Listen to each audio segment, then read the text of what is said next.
Hello there and welcome to my channel. So in today's video I'm obviously doing a mixed media sketchbook cover, and I've done a couple of these before, so if you're interested in any of my other videos I'll have it linked up in the card and in the description to a playlist and some of the other individual videos like this. So to get started with my sketchbook, I was using a spiral bound sketchbook. So what I found in the past, that it gets a little bit messy if you leave the cover on and then you end up getting glue in places you don't want it, you end up getting paint in places you don't want it. So if you do have a spiral bound, the easiest thing is just to take a pair of jewelry pliers, loosen up the binding just a little bit so you can pop off that cover, and then it's a lot easier to work with it, and plus it's just a single piece of cardboard and you don't have to lug around the whole sketchbook when you're trying to work on only the cover. So if you are using a sketchbook that has any type of writing, text, logos, or anything like that on the front cover that you might want to cover up, that's the second step that I'm going to be doing. So with some chocolate brown craft paint and a nice flat brush, I'm just simply going to cover it, and it might take a couple layers because I really don't want this blue showing through in the end. So again, depending on your sketchbook, if it's some kind of neutral color or if it goes with kind of the theme that you're interested in going with, you might not necessarily want to cover it up. You could just start gluing things right on the cover if you want. So it's really up to you and what kind of sketchbook you're using for this project.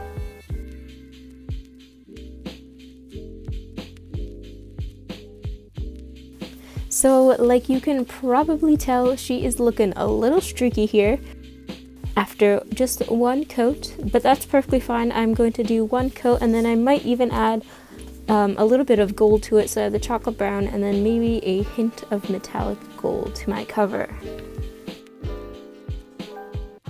So as you're working on the cover, or really the base layer, the underlayer of everything else, it does not have to be perfect by any means, because later on you'll see that I do add a lot of other things and paste things on top, so in the end you might not really see much of the cover in the first place.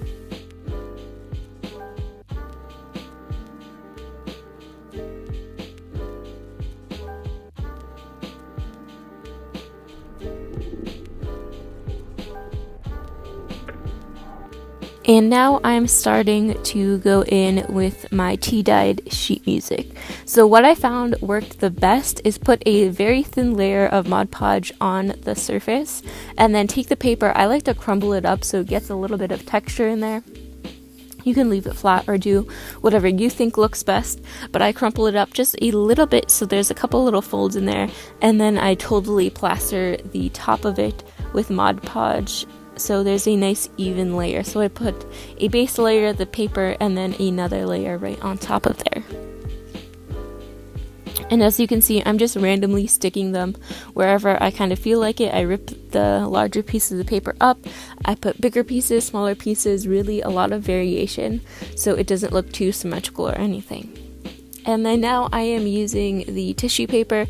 So again, I found this, or I had this tissue paper kind of laying around because I was saving it for this exact project. And I find that the tissue paper looks really cool. It's a little bit transparent, so you can see the painting and everything else that you did on the underneath the base layer.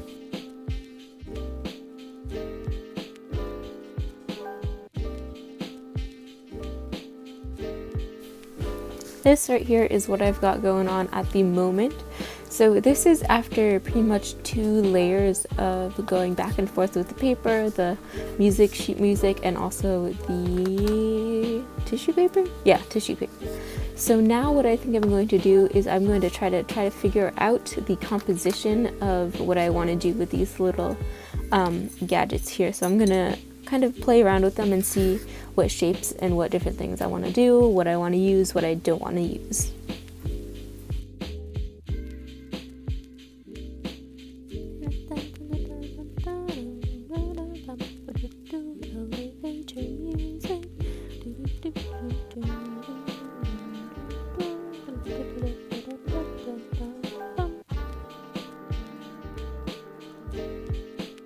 Alrighty, so after about an hour of kind of fiddling around with all these different things I've got over here, I kind of came up with this composition here.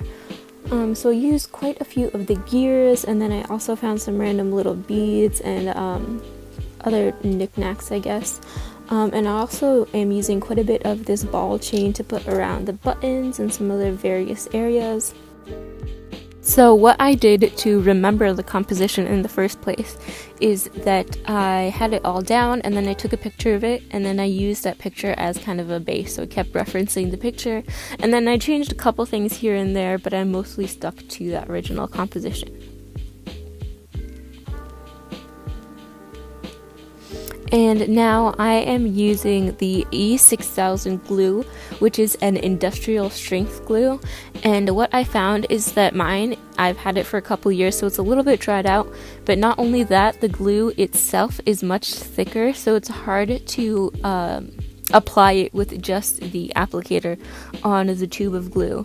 So what really works, I think, is taking something a little bit more fine with a finer point. So what I used was the end of I was about to say toothbrush, but that is definitely not a toothbrush, the end of a paintbrush. And I just took a little ball of glue from the actual tube, and then I just set it down where I wanted it on the sketchbook cover, and then I just worked from there. So you can see right there, I just take a little ball of glue from the applicator, and then I place it down on either the object I'm gluing or directly onto the sketchbook cover.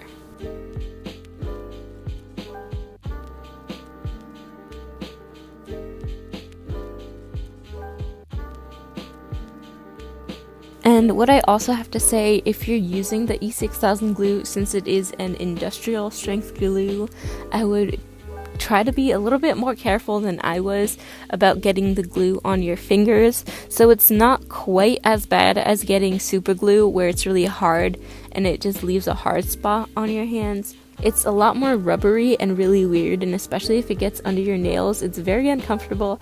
So I highly recommend using some kind of tool or a pair of tweezers or something to decorate the sketchbook, to put it actually on and stick it in place, and not using your nails like I'm literally doing right now, taking off the extra glue. So don't do what I did, learn from my mistakes.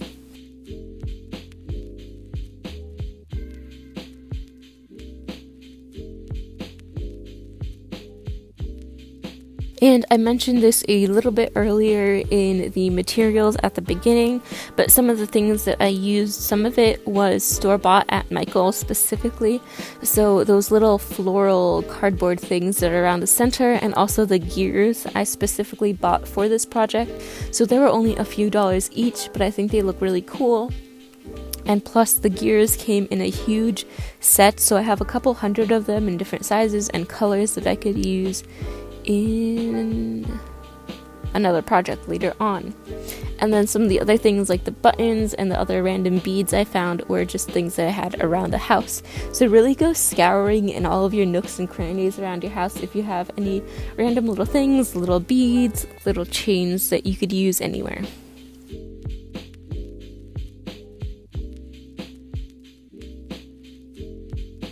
And this is just a quick look of what it looks like when I had everything glued down. And then I'm going to start to move on to some of the painting. But you can see right now that everything is kind of in random colors. There's some silver, there's some gold, and there's that cardboard texture. So it might look a little bit weird all together, and that's why I like to use the paint to unify everything. And also what I found with this specific glue that I used, the E6000, is that it does have a little bit of a rubbery texture, and then it ends up being shiny. So you can see in the little spots where I did put the glue that it's shiny and it's really reflecting the light. So to kind of blend it in with the rest of it and to look a little bit less obvious, I just put a little bit of paint on top of it, and then I think it looked a little bit better in the end and not as weird and shiny, like it totally stood out. And then for those little floral cardboard bits in the middle, they were blending in a little bit too much with the background. So to make them pop in a way, I added I don't know what to call it, a drop shadow, not really. Anyways, I just put a little bit of brown all around the outside, so it was a little bit darker in the background, and then the top of it stood out a little bit more.